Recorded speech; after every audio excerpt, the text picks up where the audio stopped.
யோவான் அதிகாரம் 2. 3ஆம் நாளிலே கலிலேயாவிலுள்ள கானா ஊரிலே ஒரு கல்யாணம் நடந்தது. இயேசுவின் தாயும் அங்கே இருந்தாள். இயேசுவும் அவருடைய சீஷரும் அந்த கல்யாணத்துக்கு அழைக்கப்பட்டிருந்தார்கள். திராட்சரசக் குறைவுபட்டபோது இயேசுவின் தாய் அவரை நோக்கி, அவர்களுக்கு திராட்சரசம் இல்லை என்றாள். அதற்கு இயேசு, ஸ்திரீயே, எனக்கும் உனக்கும் என்ன? என் வேளை இன்னும் வரவில்லை என்றார். அவருடைய தாய் வேலைக்காரரை நோக்கி, அவர் உங்களுக்கு என்ன சொல்லுகிறாரோ அதன்படி செய்யுங்கள் என்றாள். யூதர்கள் தங்களை சுத்திகரிக்கும் முறைமையின்படியே ஒவ்வொன்று 2-3 குடம் தண்ணீர் கொள்ளத்தக்க 6 கற்சாடிகள் அங்கே வைத்திருந்தது.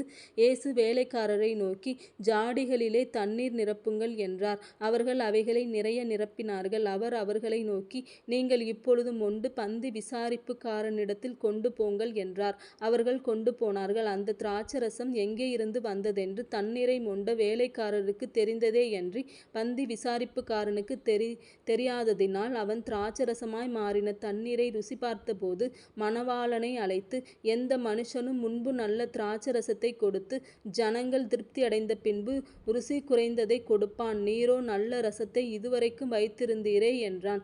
இவ்விதமாக இயேசு இந்த முதலாம் அற்புதத்தை கலிலேயாவில் உள்ள கானா ஊரிலே செய்து தம்முடைய மகிமையை வெளிப்படுத்தினார். அவருடைய சீஷர்கள் அவரிடத்தில் விசுவாசம் வைத்தார்கள்.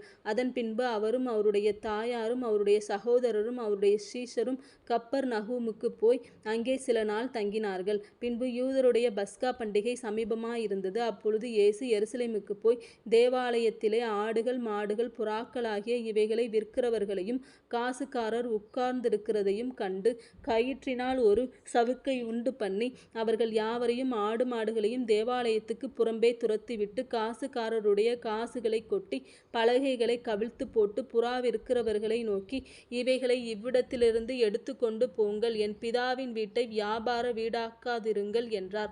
அப்பொழுது உம்முடைய வீட்டை குறித்து உண்டான பக்தி வைராக்கியம் என்னை பட்சித்தது என்று எழுதியிருக்கிறதை அவருடைய சீஷர்கள் நினைவு கூர்ந்தார்கள். அப்பொழுது யூதர்கள் அவரை நோக்கி, நீர் இவைகளை செய்கிறீரே, இதற்கு என்ன அடையாளத்தை எங்களுக்கு காண்பிக்கிறீர் என்று கேட்டார்கள். இயேசு அவர்களுக்கு பிரதியுத்தரமாக, இந்த ஆலயத்தை இடித்து போடுங்கள், 3 நாளைக்குள்ளே இதை எழுப்புவேன் என்றார். அப்பொழுது யூதர்கள், இந்த ஆலயத்தை கட்ட 46 வருஷம் சென்றதே, நீர் இதை 3 நாளைக்குள்ளே எழுப்புவீரோ என்றார்கள். அவரோ தம்முடைய சரீரமாகிய ஆலயத்தை குறித்து பேசினார். அவர் இப்படிச் சொன்னதை அவர் மரித்தோரிலிருந்தெழுந்த பின்பு அவருடைய சீஷர்கள் நினைவுகூர்ந்து வேத வாக்கியத்தையும் இயேசு சொன்ன வசனத்தையும் விசுவாசித்தார்கள்.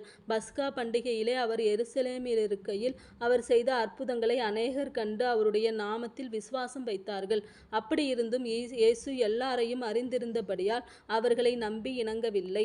மனுஷருள்ளத்திலிருப்பதை அவர் அறிந்திருந்தபடியால் மனுஷரை குறித்து ஒருவரும் அவருக்கு சாட்சி கொடுக்க வேண்டியதாயிருக்கவில்லை.